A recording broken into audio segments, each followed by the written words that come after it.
join me in congratulating JeremyNg.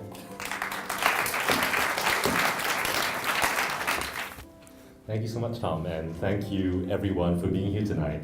So I'm just going to start off again with thanks.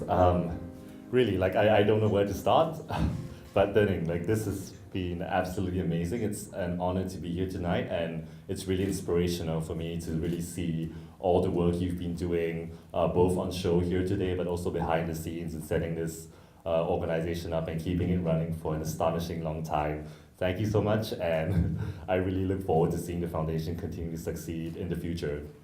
Tom as well, thank you so much for taking such an extended period of time to talk to me, to get to know me, and really just introduce me more eloquently than I could ever do. And definitely to the rest of you tonight, thank you so much for coming up. I hope you guys have enjoyed the evening so far. The wine and the food were excellent, because I know I certainly enjoyed them. So I was told to give a speech tonight, and I really kind of struggled to think of what really to say, because I feel like there's just so much, and it's really hard to summarize my whole international experience in a short 2 to 3 minute presentation. But I thought I'd just give you a bit more personal insight into my story, how I sort of came from Singapore, a small country in Asia, and ended up studying in France, and now here I am in the United States. It's definitely not a conventional journey, I would say. As Tom mentioned, I lived the first 20 years of my life in Singapore. That's 18 years up to high school and then 2 years of mandatory military service.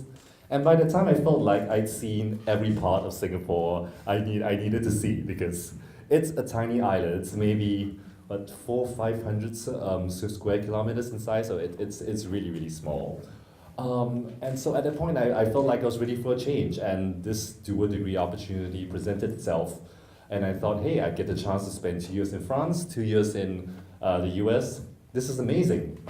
But of course, one thing I was really, really worried about was the idea of homesickness. So the longest I'd been away from Singapore by myself at that point was 5 days on a school camp. By day 3, I was crying myself to sleep in a tent. But surprisingly, when I came over to France, I realized that even though I was here in this foreign country, in this new environment, in this foreign language I wasn't fluent in, that I didn't miss home as much as I thought. So there were these small things. I was with a group of Singaporean students. We would still talk about home. Although we were in a small city, normally we had a small little Asian market where I could go for my fix of chili and all sorts of local produce.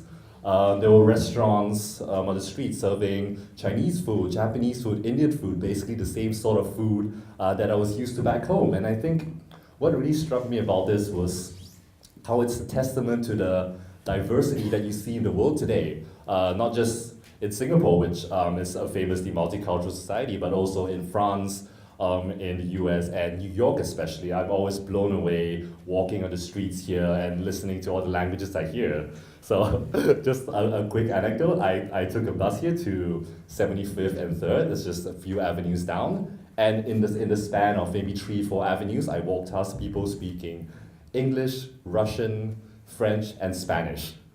And that was just in the course of a 5-minute walk, so it's absolutely incredible what you get here in New York. And really, this idea of diversity and multiculturalism is something that I feel is really, really essential, and it kind of worries me today about how the trend is increasingly moving towards insularity, because when you replace tolerance with intolerance, this is when conflict arises, and this is when you end up having tragedies, not just like 9/11, but just many, many tragedies that have plagued the world today.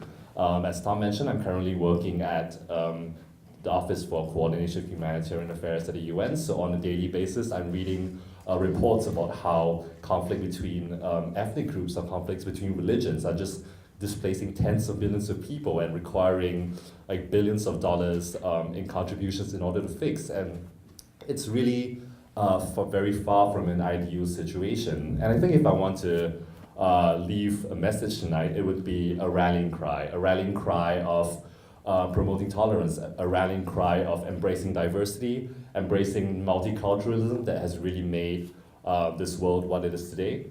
And I thank you so much, all of you so much again for being here tonight.